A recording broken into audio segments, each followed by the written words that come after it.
रामनवमीच्या उत्सवाच्या निमित्तानं सुद्धा सहज रूपामध्ये की वेगवेगळ्या याच्यामध्ये महाराजांनी सुद्धा की आपल्या वेगवेगळ्या याच्यामध्ये वर्णन करताना सहज रूपानं आणि हा रामनवमीचा उत्सव आहे.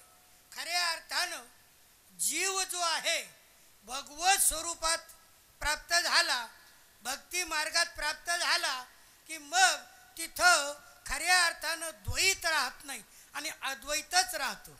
आणि म्हणून सहज एक अंतःकरणामध्ये या निमित्तानं एक भाव निर्माण झाला की आता आपल्याला प्रवचनासाठी गीतेतील कोणता श्लोक घ्यायचा, कोणता अध्याय घ्यायचा. मग अंतःकरणामध्ये सहज एक स्फुरणा प्रगट झाली की रामनवमी हे भक्तांचं संतांचं खऱ्या अर्थानं भक्तीची एक मांदी आली. आणि या निमित्तानं मग 12व्या अध्यायाचं आपण थोडं थोडं जेवढं आपल्याला वर्णन करता आलं असं या भक्तियोगाचं चिंतन आपण थोडक्यामध्ये वर्णन करावं असा एक भाव अंतःकरणामध्ये आला. आणि सहज रूपानं की या ठिकाणी मग चिंतनासाठी घेतलेला जो श्लोक आहे तो 12व्या अध्यायातील 13वा श्लोक. अद्वेष्टा सर्वभूतानां मैत्र करुण एव च निर्ममो निरहंकार समदुःख सुखक्षमी.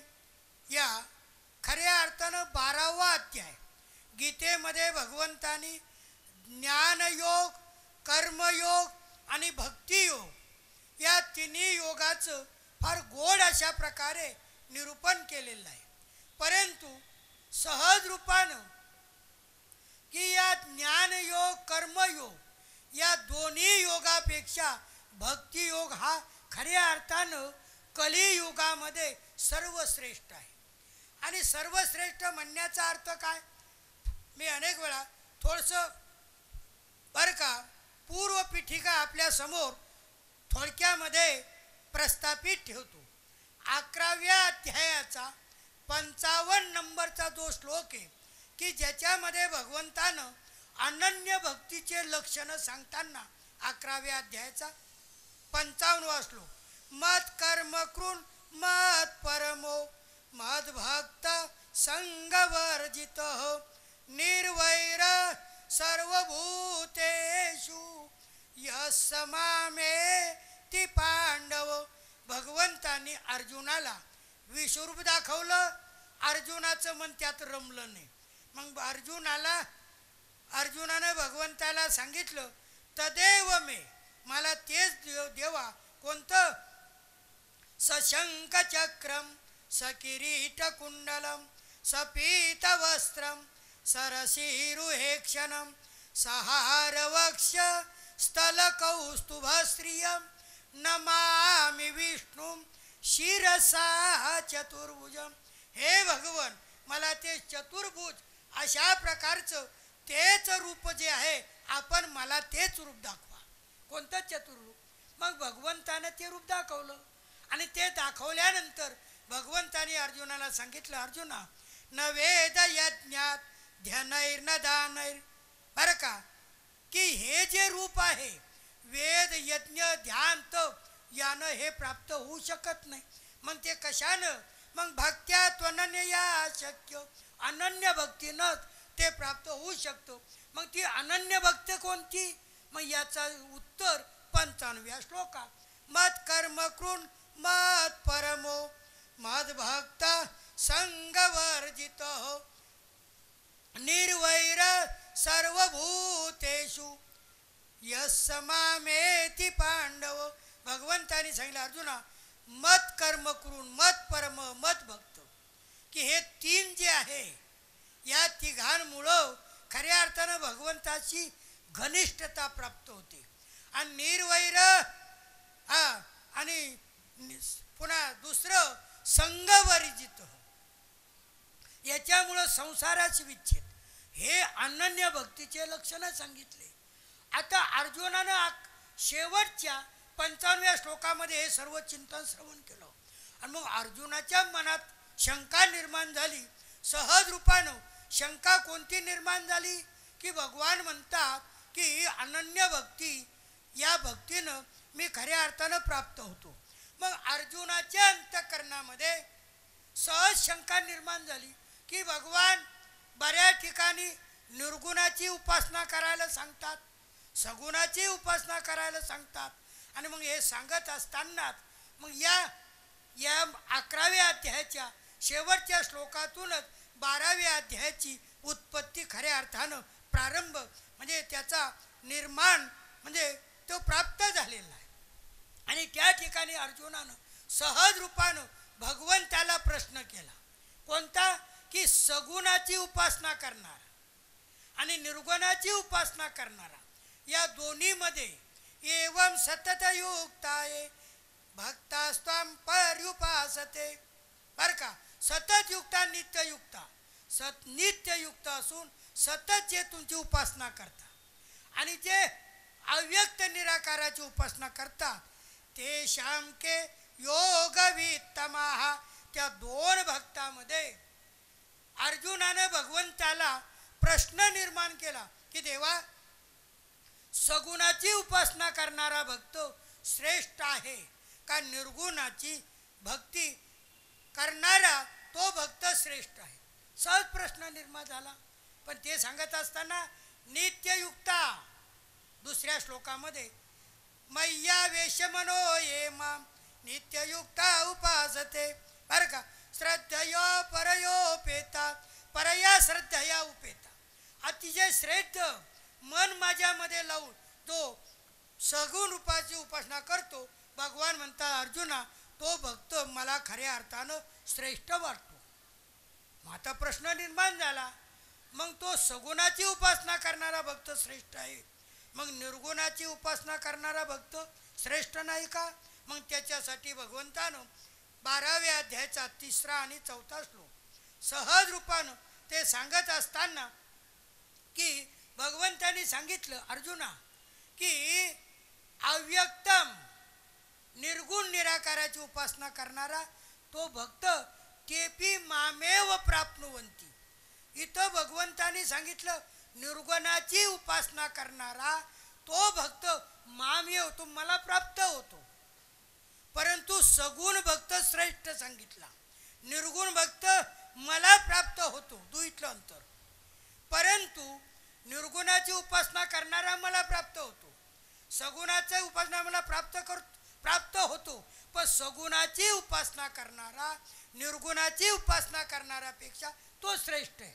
आता तो श्रेष्ठ काय आहे त्याचं उत्तर भगवंतांनी 12व्या अध्यायाच्या 5व्या श्लोकामध्ये सांगितलं. कारण का, क्लेशो धिकतरस्तेषा मव्यक्ता सक्त चेतसा अव्यक्ता ही गतीर दुःखम देहवत भिरवाप्यते.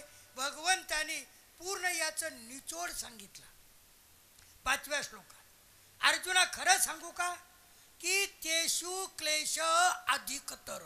संस्कृतमध्ये तरप आणि तमप प्रत्यय दोघांमध्ये विशेषता सांगायची तिथं तरप प्रत्यय असतो, अनेकामध्ये विशेषता सांगायची तिथं तमप प्रत्यय असतो. 1975 मध्ये गिरे सर ऋषिकेशला शिकलेलो आहे बरं का, गंगेच्या काठावर तरप तमप प्रत्यय असो, मूळ विषयाकडे येतो. मग सगुण आणि निर्गुण या दोघांमध्ये विशेषता सांगायची. मग भगवान म्हणतात अर्जुना की यामध्ये अव्यक्तामध्ये क्लेश अधिकतर, अव्यक्ताची उपासना करणं ते मामेव प्राप्नुवंती. अर्जुना, तो भक्त मला प्राप्त होतो, पण त्याच्यामध्ये क्लेश, त्या निर्गुणाची उपासना करण्यामध्ये क्लेश म्हणजे दुःख आहे, त्रास अधिक आहे. आता तो त्रास का अधिक आहे, ते कष्ट अधिक काय आहे म्हणे देहवत भिरवाप्यते. कधी कधी खरं सांगू की गीतेचा कोणत्या अध्याय घ्या मालपरीसर एकदा चिंतन करायला लागलं का नाही असं वाटतं त्यातून निघूच नाही. प्रत्येक श्लोकामध्ये मला तर कधी कधी असं वाटतं हा श्लोक घ्याव का, हा घ्याव का. पण मनात अंतःकरणात भावाला रामनवमी आहे ना, मग भक्तियोगाचं चिंतन जेवढं आपल्याकडून झालं तेवढं करायचं सहज रूपानं. आणि ते करत असताना आपण ते पूर्व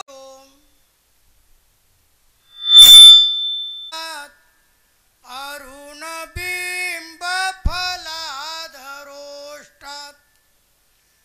पूर्णेंदु सुंदर मुखात अरविंद नेत्रात कृष्णात परम किमपि तत्त्वमहं न जाने रामाय रामभद्राय रामचंद्राय वेधसे रघुनाथाय नाथाय सीताय पतये नमः भक्ति भक्त भगवंत गुरु चतुर नाम वपुये तिनके पदवंदन किए नासत विघ्न अनेक नासत विघ्न अनेक मंगल भवन अमंगल हरि उमा सहित जय जपत पुरारी सिय राममय सब जग जानी करहु प्रणाम जोरी जुग पानी करहु प्रणाम जोरी जुग पानी संत संगतीने झालो मी सावध सत्यासत्य बोध कळलासे योग्य मार्ग त्यांनी मज दाखविला त्यामुळे सुखाला पार नाही नाही तर आज असतो गुंतून उपाध्या निर्मून असंख्यात शुकदास म्हणे संत कृपा झाली म्हणून लाभली ज्ञान दृष्टी शुकदास म्हणे संत कृपा झाली म्हणून लाभली ज्ञान दृष्टी. परमपूज्य स्वामी श्री शुकदासजी महाराज यांच्या संजीवन समाधी सोहळ्याच्या निमित्तानं विवेकानंद आश्रमाद्वारा आयोजित या त्रिदिवसीय महोत्सवाच्या निमित्तानं विवेकानंद आश्रमाच्या संपूर्ण या परिवारानं हा उत्सव आयोजित केलेला आहे. नव्हे मी तर असं म्हणेल या सर्व महाराजांवर अटूट श्रद्धा असणारे जेवढे काही महाराजांचे अनुयायी भक्त प्रेमी या सर्वांच्या द्वारे या उत्सवाला आपापल्या परीनं सर्वजण हातभार लावत आहे. आणि त्यामध्येच मला विवेकानंद आश्रमाचे अध्यक्ष मालपाणी सरांच्या आज्ञेनं या प्रथम दिवसीय या पहिल्या सत्रातील प्रवचन रूपी सेवेचा हा लाभ मला प्राप्त झालेला आहे. आणि म्हणून कारण ज्यांचे गावी करावा वास त्याशी नसावे उदास. कारण महाराजांच्या वास्तव्यानं पवन पावन झालेली ही भूमी आणि त्यांच्या समाधी सोहळ्याच्या निमित्तानं खऱ्या अर्थानं त्यांचं पुण्यस्मरण हे जीवाचं कल्याण करणार आहे. आणि म्हणून सहज रूपाने महाराजांनी विरचित अनुभूती या ग्रंथातून आज मी 155 क्रमांकाच्या या अभंगाला सेवेसाठी निवडलेलं आहे.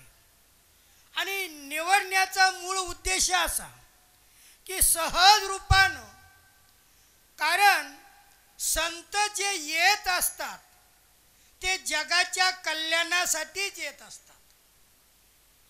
आणि मी अनेक वेळा या विषयाचा वहापोह केलेला आहे. देव आणि संत यांच्यामध्ये फरक आहे की देव दुष्टाचं निर्दलन करण आणि सज्जनाचं परिपालन करण्यासाठी अवतार घेत असतात. परंतु संत जे असतात परमपूज्य महाराज श्री सारखे, हे दुष्टाचं निर्दलन करणं नाही, हे दुष्टांच्या मध्ये असलेली जी दुष्टबुद्धी. कारण माऊलीनं पसायदानमध्ये सुद्धा दुरितांचे तिमीर जावो, माऊलींनी असं म्हणलं दुरित जे आहे त्यांच्या ठिकाणी असलेलं जे तिमीर अज्ञानरूपी अंधकार तो नष्ट व्हावा. त्याचं कारण की स्वामीजी रामसुखदेवजी महाराजांचं एक वाक्य आहे, पाप से घृणा करो पापी से नहीं. फार गोड वाक्य आहे. पापी से घृणा मत करो. क्यों मत करो? की त्या पापामुळंच ती व्यक्ती पापी झालेली आहे. त्या पापामुळं पापी झाली म्हणून त्या पापाची घृणा करा, त्या व्यक्तीची घृणा करू नका. आणि माऊलींनी, ज्ञानेश्वर माऊलींनी सुद्धा तोच भाव, दुरितांचे तिमीर जावो, जे दुष्ट लोक आहे त्यांच्यामध्ये असलेलं तिमीर म्हणजे अज्ञान हे नष्ट व्हावं. कारण ते नष्ट होऊ नये. कारण सहज रूपानं आणि तोच भाव या आजच्या या महाराजांच्या अनुभूती या ग्रंथातून सहज रूपानं की महाराजांनी, कारण जीवाला जोपर्यंत संतांची भेट होत नाही तोपर्यंत जीव हा सन्मार्गाकडं चालूच शकत नाही. सन्मार्गाकडे चालण्यासाठी जीवाला उद्बोधन, प्रबोधन, प्रेरणा जर कोणी करत असतील तर ते म्हणजे संत आणि संतच करत असतात. आणि म्हणून प्रस्तुत या 155 क्रमांकाच्या या अभंगामध्ये महाराजांनी संत संगतीने झालो मी सावध, सत्यासत्य बोध कळलासे. या अभंगातील पहिल्या चरणामध्ये महाराज म्हणतात, खरं सांगू का, मला संतांची संगती घडली आणि संतांची संगती घडली आणि त्याचा परिणाम काय झाला हे सर्वच्या सर्व अभंगाच्या पहिल्या चरणामध्ये. सर्वप्रथम तर गोष्ट अशी आहे की जीवनामध्ये बिनु हरी कृपा मिलही नाही संता. बिनु हरी कृपा तुलसीदासांनी रामचरितमानसमध्ये फार गोड निरूपण केले. बिनु हरी कृपा, भगवंताच्या कृपेशिवाय संताची भेट होत नाही. आणि तोच भाव महाराजांनी सहज रूपानं वर्णन केलेला. महाराज म्हणतात, मला संतांची संगती झाली, संतांची भेट झाली. कारण संतांची भेट जीवनामध्ये होणं अतिशय दुर्मिळ आहे. त्याचं कारण मी अनेक वेळा उहापोह केलेला. तात मिले पुनि मात मिले, सुत भ्रात मिले युवती सुखदाई, राज मिले गज बाज मिले, सब साज मिले मूर वांचित पायी, लोक मिले सुर लोक मिले. बरं का, और वैकुंठ ही जाई, सुंदर और मिले सब सुख, पर संत समागम दुर्लभ भाई. संतांनी सुंदरदास नावाचे संत म्हणतात, तात मिले पुनी मात मिले, या जगामध्ये आईही भेटेल, वडीलही,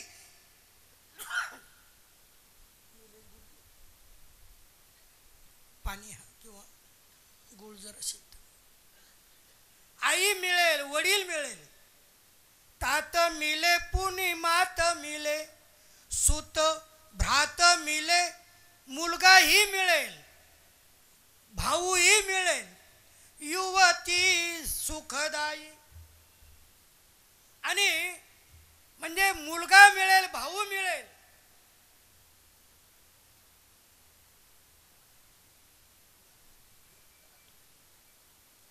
युवती सुखदायी. आणि सुख देणारी, शब्द पहा काय गोड वापरला, सुख देणारी पत्नीही मिळू शकेल.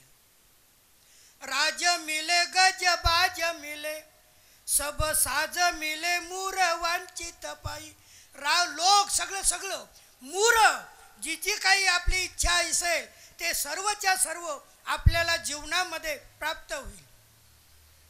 लोक मिले विधी लोक मिले, सुर लोक मिले, वैकुंठ जाई. सुरदासजी हे सुंदरदासजी म्हणतात, लोक परलोक स्वर्गलोक एवढंच नाही, वैकुंठ जाई, वैकुंठाची प्राप्ती सुद्धा होईल. सुंदर और मिले सब सुख. सुंदरदासजी म्हणतात या गद्याच्या पद्याच्या माध्यमानं, सुंदर और मिले सब सुख, पर संत समागम दुर्लभ भाई. परंतु जीवनामध्ये संतांची संगती अतिशय दुर्लभ सांगितले. नारद भक्ती सूत्रामध्ये सुद्धा नारदांनी गोड वर्णन केले, महत् संगस्तु दुर्लभ हो, अमोघ हो आणि अगम्यश्च. नारद भक्ती सूत्रामध्ये नारदजी म्हणतात, महत् संग, संतांचा जो संग आहे ना तो दुर्लभ सांगितला, अमोघ सांगितला आणि अगम्य. सहज रूपाने अनेक जेवढे काही आपण ग्रंथ जर विचार करून पाहिले तर सर्वांचा एकच आपल्याला सर्वच्या सर्व दिसून येईल की जीवनामध्ये सर्व प्रकारचे सर्व काही मिळू शकतील, पण संतांची संगती अतिशय दुर्मिळ आहे. आणि अशा या संत संगती, कारण की सहज रूपाने दुस्तरेन परम प्राप्य, चिरात बरं का, सहज रूपानं किंवा तुळशीदासांनी सतसंग और हरी कथा, तुलसी दुर्लभ धोय. तुलसीदासी म्हणतात, सतसंग और हरी कथा, जीवनामध्ये संतांची संगती. आणि आपण आता 11 वाजता रामकथेचं श्रवण करणार आहात. आणि ती रामकथा बरं का, तुलसी दुर्लभ धोय. तुळशीदासी म्हणतात की जीवनामध्ये ह्या दोन गोष्टी अतिशय दुर्मिळ आहे. कोणत्या? सत्संग और हरी कथा, तुलसी दुर्लभ धोय. धन और तारा ये तो पापी के घर हो, किंवा धन और सुत दारा ये तो पापी के घर हो. अहो, सत्ता संपत्ती हे तर पापी मनुष्याजवळ बी सापडते. आणि म्हणून सहज रूपानं हेच रूपामध्ये की तुळशीदासांनी सहज सांगत असताना, वर्णन करत असताना गोड अशा प्रकारचं वर्णन केलं. आणि त्या वर्णनामध्ये सुद्धा सहज रूपाने त्यांनी ते सांगत असताना सहज रूपानं, कारण जीवनामध्ये की आपल्याला हे संतांची संगत भगवत कृपेशिवाय होत नाही. भागवतामध्ये सुद्धा गोड अशा प्रकारचा प्रसंग, भाग्योदयेन बहुजन्म समर्जितेन, भाग्याचा उदय झाला, अनेक पुण्य समर्जित अर्जित झालं. सत्संगम च लभते पुरुषो तदा वै, भागवतामध्ये सहज रूपानं त्यावेळेला उद्धवजींना 11व्या स्कंदामध्ये फार गोड विवेचन आहे पहा, की भगवान म्हणतात, उद्धवा खरं सांगू का, जेव्हा भाग्याचा उदय होतो आपल्या संतांनी सुद्धा बहुता सुकृताची जोडी म्हणून विठ्ठल आवडी, आणि तोच भाव भाग्योदयेन बहुजन्म समर्जितेन, बहुजन्म अनेक जन्मामध्ये अर्जित केलेल्या पुण्याच्या त्या संचयानच काय होतं, सत्संगम च लभते पुरुषो यदा वै, मनुष्याला खऱ्या अर्थानं सत्संग प्राप्त होतो. आणि त्याचा परिणाम काय होतो, अज्ञान हेतु कृतमोह मदांधकार नाशम विधाय तदो दयते विवेक. मी तर अनेक वेळा म्हणत असतो, महाराजांची अनुभूती हा जो ग्रंथ आहे, गागर में सागर भरा, याच्यामध्ये गीता, भागवत, रामायण, महाभारत, उपनिषद, वेद सर्वांचं सार आहे. कारण अज्ञान हेतु कृत मोह मदांधकार, कारण संतांच्या, कारण मी जो हा अभंग निवडलेला आहे चिंतनासाठी तोच भाव आहे. संतांच्या संगतीनं अज्ञान हेतू,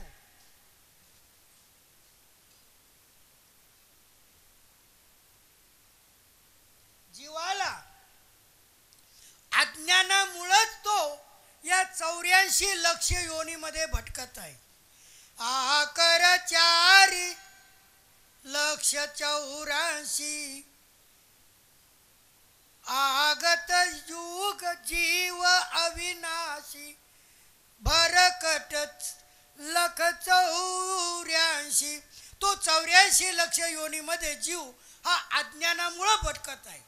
आणि म्हणूनच भगवंताने उद्धवाला उपदेश करताना सांगितलं, अज्ञान हेतु कृत, अज्ञानाचा हेतूच काय आहे, मोह मदा अंधकार. मोह रूपी हा जो मद, अज्ञान रूपी अंधकार हा अज्ञानामुळेच होतो. कारण जोपर्यंत अंतःकरणामध्ये ही असद वासना असते, आणि जोपर्यंत असद वासना अंतःकरणात असते तोपर्यंत जीव हा आपल्या मूळ स्वरूपापासून भटकलेला असतो. आणि जेव्हा त्याला खऱ्या अर्थानं तो भाव अज्ञान हेतु कृतमोह मदा अंधकार नाशम विधाय तदो दयते विवेक. सत्संगाने त्याचा परिणाम काय होतो, तदा विवेक उदयते. संतांची मी अगोदर वर्णन केलं, संतांची संगती अतिशय दुर्मिळ आहे, आणि ती जर झाली तर ती कशामुळे होईल, अनेक जन्मामध्ये आपण जे पुण्य साठवलं त्याचा परिपाक म्हणून ही संत संगती. आणि त्याचं फळ काय, की सहज रूपानं आपल्या अंतःकरणामध्ये त्याचा ज्ञानरूपी हा विवेक, हा दीपक तेव्हा उदयते, प्रज्वलित होतो. आणि तोच भाव महाराजांनी अभंगाच्या पहिल्या चरणात, संत संगतीने झालो मी सावध, संतांच्या संगतीचं, संतांच्या सहवासानं महाराज म्हणतात मी सावध झालो. तो अज्ञान हेतू, तो उदयते विवेक, तो विवेक जागृत झाला. आणि त्याचा परिणाम सत्यासत्य बोध कळलासे जगात काय सत्य आहे काय असत्य आहे याचा बोध संतांच्या संगतीशिवाय होत नाही. मी अनेक वेळा वापो करत असतो. आपण ज्यांच्या सहवासात राहतो त्याचा परिणाम आपल्यावर होत असतो.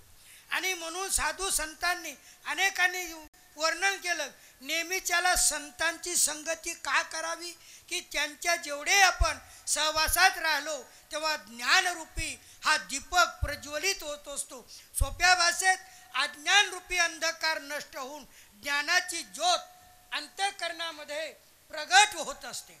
आणि म्हणून तोच भाव सत्यासत्य बोध कळलासे. महाराज म्हणतात जगामध्ये सत्य काय आणि असत्य काय. त्याचं कारण काय, जीव असत्याला सत्य समजून बसला. जीव संपूर्ण संसार हा असत्य आहे. भगवद्गीतेमध्ये 2रा अध्याय आणि 16वा श्लोक, ना सतो विद्यते भावो ना भावो विद्यते सतः. भगवंतानी अर्जुनाला 2ऱ्या अध्यायाच्या 11व्या श्लोकापासून गोड रूपी असं चिंतन उपदेश करायला आरंभ करताना की सहज रूपानं जीव आणि आत्मतत्व याचं पृथक्करण करताना भगवंतानी अर्जुनाला उपदेश केला. ना सतो विद्यते भावो, बरं का, सतः अभाव न विद्यते. सत नाव हे परमात्म्याचं, परमात्म्याचा कधीही अभाव नसतो बर का. आणि असत नाव हे संसाराचं, आणि त्या संसाराचा कधीही भाव म्हणजे सत्ता नसते. सोप्या भाषेत सांगतो आणखीन की जे जे दिसणारं भ्रांतिमान, हे जे दिसणारं नश्वर विनाशी हा जो संसार आहे, जीवानं याला सत्य मानलो. आणि नित्य अविनाशी सदा राहणारा जो परमात्म तत्व आहे त्याला जीवानं असत्य मानलो. आणि महाराज या अभंगाच्या पहिल्या चरणामध्ये वर्णन करताना म्हणतात, मला सत्य काय असत्य काय हे संतांच्या संगतीमुळं कळालं. आणि म्हणून सत्यासत्य बोध कळलासे. संतांच्या संगतीमुळं मला खऱ्या अर्थानं बोध प्राप्त झालेला आहे. आणि मग जेव्हा सत्य असत्याचा बोध मला प्राप्त झाला आणि त्याच्यामुळं आणखीन काय झालं, योग्य मार्ग त्यांनी मज दाखविला, त्यामुळे सुखाला पार नाही. जगामध्ये अनेक प्रकारचे मार्ग आहे. जो तो आपलं पोट भरण्यासाठी, आपल्या व्यक्तिगत सुखासाठी नव्हे, याच्यापेक्षा आणखीन सांगतो, आपलं तुच्छ विनाशी बरं का स्वार्थ साधण्यासाठी अनेक प्रकारच्या लोकांनी अनेक प्रकारचे मार्ग पंथ या भूतळावर निर्माण केले. परंतु महाराज म्हणतात, तुम्हाला खरं सांगू का, जीवाला परमात्मा प्राप्तीकडे नेण्यासाठी, जीवाला स्वतःचा उद्धार करून घेण्यासाठी जर कोणता मार्ग असेल तर संतांनी दाखवलेला मार्ग. म्हणून मार्ग दावोनी गेले आधी दयानिधी संतते, तिनीची मार्गे चालू जाता न पडे गुंता कोठे काही. तेनेची मार्गे संतांनी सांगितलं, तेनेची म्हणजे ज्यांनी बरं का महाजनो येन गतस पंथा. उपनिषदामध्ये महाजनो येन गतस पंथा, किंवा आपल्या सर्वांना माहिती आहे महाभारतामध्ये यक्ष प्रश्न, ते महाभारत सांगत नाही की त्याच्यामध्ये जेव्हा यक्षानं धर्मराजाला प्रश्न विचारला, क पंथा कोणता मार्ग, त्याच्यावर धर्मराजांनी सांगितलं महाजनो येन गतस पंथा. महाजन आडनावाचे नाही बरं का, हां, महाजन आडनावाचे नाही. महाजन, महा म्हणजे श्रेष्ठ जन, श्रेष्ठ जन ज्या मार्गाने गेले, गतस पंथा खऱ्या अर्थानं तोच मार्ग बरं का. सामान्य जीवानं त्याचं अनुकरण करावं. आणि म्हणून मार्ग दावोनी गेले आधी दयानिधी संतचे, दयेचे सागर असलेल्या संतांनी जो मार्ग दाखवला बरं का, तोच भाव. आणि महाराजही अभंगाच्या दुसऱ्या चरणात योग्य मार्ग त्यांनी मज दाखविला आणि त्या योग्य मार्ग त्यांनी दाखविला आणि त्याच मार्गानं आम्ही चालू लागलो. त्याचं फळ काय प्राप्त होतं? त्यामुळे सुखाला पार नाही. महाराज म्हणतात संतांनी जो मार्ग दाखवला आपण त्या मार्गाने जर गेलो तर निश्चित रूपानं आपल्या सुखाला पार नाही. सुखाला पार नाही याचा अर्थ काय की हे मनुष्य शरीर आपल्याला फक्त भगवत प्राप्तीसाठी मिळालेलं आहे, परंतु हे साधन आहे.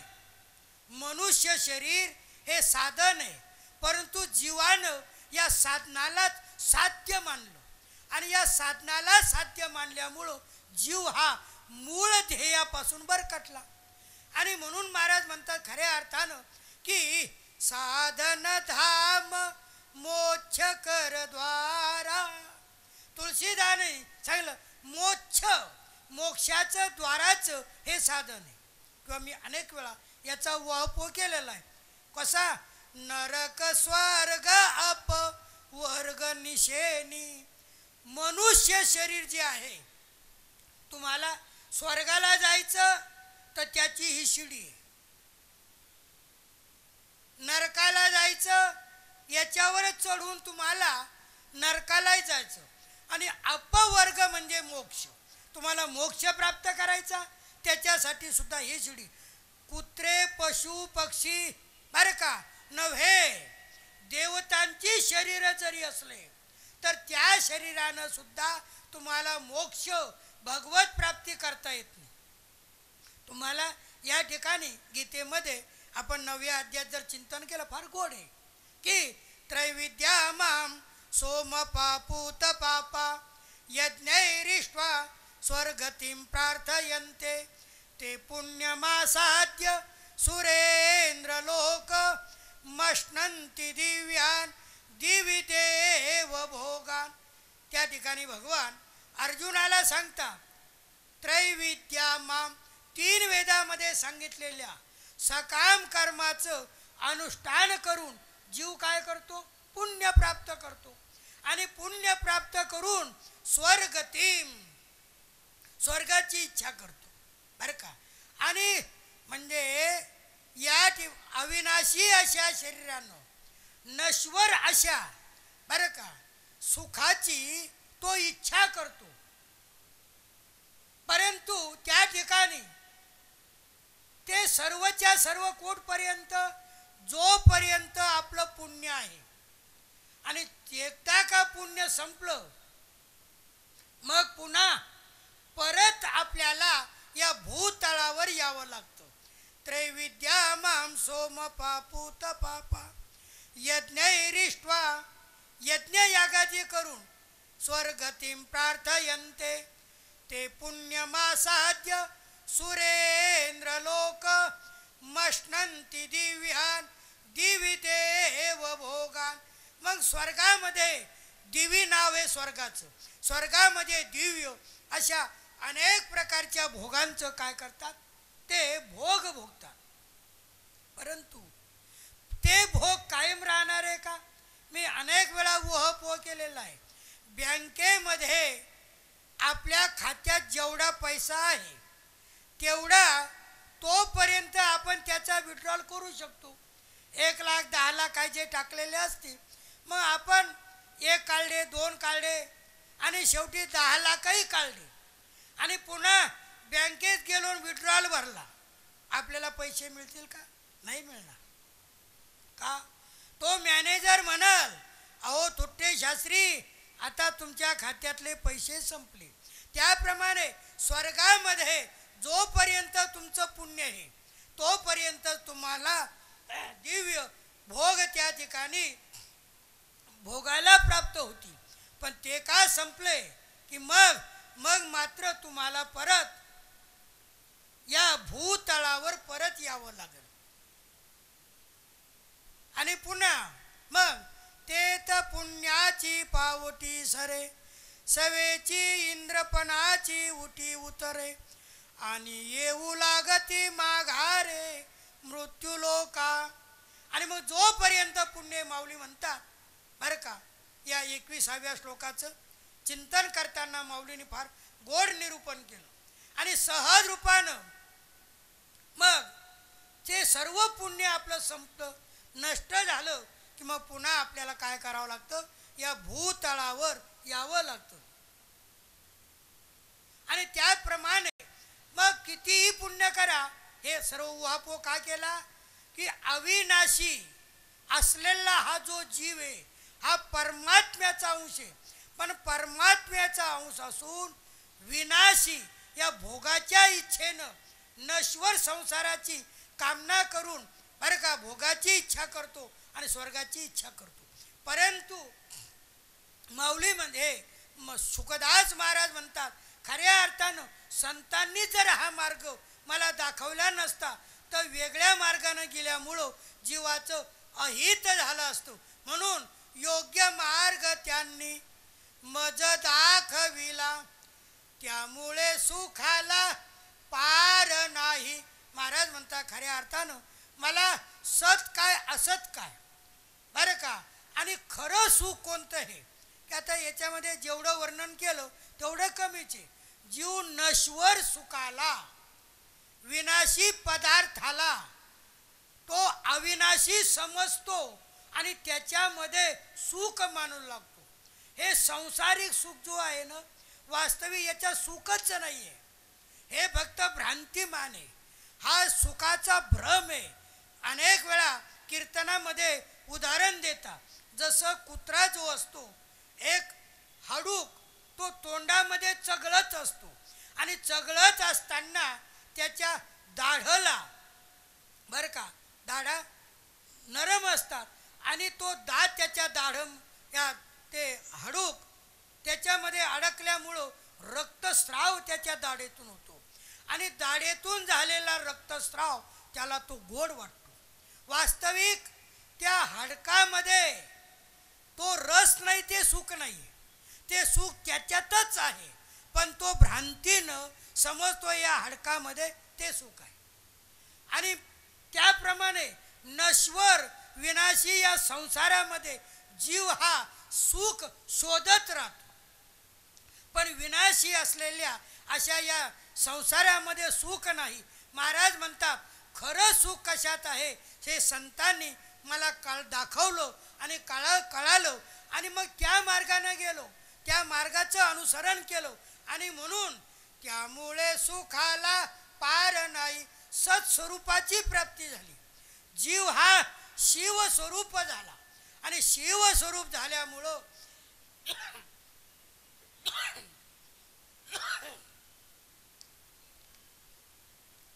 त्याच्यामुळं मूळ स्वरूपाला प्राप्त झाल्यामुळं मग आता जसं भगवद्गीतेमध्ये 6वा अध्याय मालपाणी सर आणि 30वा श्लोक, यम लब्ध्वा चा परम लाभम मन्यते नाधिकम ततः. भगवंतानी गीतेमध्ये अर्जुनाला सांगत असताना यम अपरम लाभम लब्ध्वा, जो लाभ प्राप्त झाला असता मग अनेक जीवनामध्ये कितीही बाकीचे लाभ प्राप्त झाले तर त्याला त्याच्यापेक्षा सर्वोच्च लाभ कोणता आहे, भगवत प्राप्ती मोक्ष. आणि तो मोक्ष प्राप्त झाला, जीव हा शिवस्वरूप झाला, मग त्याला पुन्हा जीवनामध्ये काहीही प्राप्त करायचं राहत नाही. आणि महाराजही या अभंगाच्या 2ऱ्या चरणामध्ये वर्णन करताना म्हणतात की मला ते खरं सुख प्राप्त झालं, मला तो बोध प्राप्त झाला, सत्य असत्य काय हे मला कळालं आणि ते कळाल्यामुळं आता या नश्वर या पदार्थामध्ये माझी आसक्ती राहिली नाही, मला खऱ्या सुखाची प्राप्ती झाली. आणि तोच भाव या ठिकाणी त्यामुळे सुखाला पार नाही. महाराज म्हणतात खऱ्या अर्थानं मला सुखाला पार नाही, कारण ते सुख तोच भाव आहे मालपाई सर कोणता, यम लब्ध्वा चा परम लाभम मन्यते ना अधिकम तत अधिकम न, ती भगवत स्वरूपाची प्राप्ती झाली त्यानंतर पुन्हा जीवनामध्ये काहीही प्राप्त करायचं बाकी राहत नाही, तो सर्वश्रेष्ठ लाभ. आणि तोच भाव या ठिकाणी सहज रूपामध्ये जीव हा स्वरूपाला मिळाला. मी अनेक वेळा उदाहरण देत असतो की गंगा यमुना या जेवढ्या काही नद्या आहेत यांचं खरं प्राप्तव्य स्थान काय? समुद्र. यांचं गंतव्य स्थान काय? समुद्र.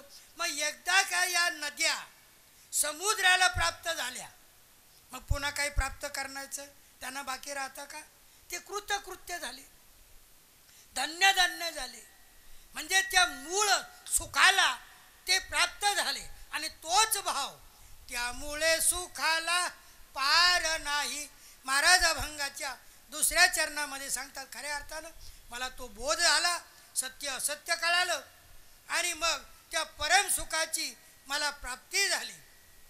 आणि जर संताची संगती झाली नसती तर खऱ्या अर्थानं की जीव हा 84 लक्ष योनी भटकत चाललेला आहे आणि प्रत्येक योनीमध्ये तो काय अशा उपाध्या प्राप्त करतो आणि शेवटी नश्वर असं ते शरीर समाप्त करतो.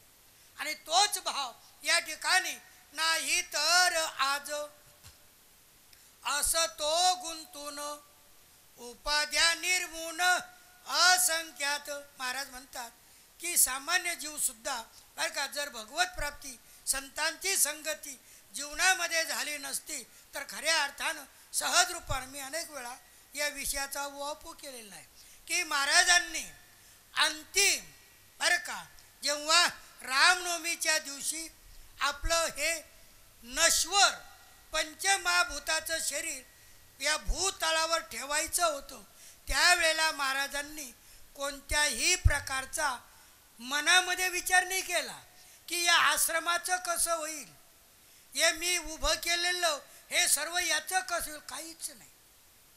आणि म्हणून खऱ्या अर्थाने शूर ओळखावा रणी. एक म्हणे तुम्हाला योद्धा ओळखायचा शिरसाट तर तो युद्धामध्ये ओळखावा आणि साधू ओळखायचा असेल तो मरणी. मृत्यूच्या वेळेला खऱ्या अर्थानं साधूची ओळख असते. महाराजांनी काय विचार केला? रामनवमी कधी आहे? 4 वाजले का?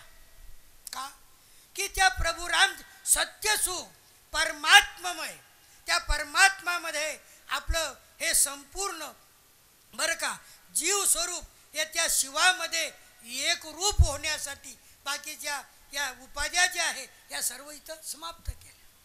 आणि तोच भाव या अभंगाच्या 3ऱ्या चरणामध्ये वर्णन करताना महाराज सहज रूपानं म्हणतात की या संताच्या संगतीमुळं सत्य अर्थ कळालं, योग्य मार्ग त्यांनी मला दाखवला, परम सुखाची प्राप्ती झाली. आणि जर मला संतांची संगती झाली नसती, सत्य असत्य कळलं नसतं तर मी सुद्धा सामान्य जीवाप्रमाणे या प्रवाहात बरं का वाहत गेलो असतो.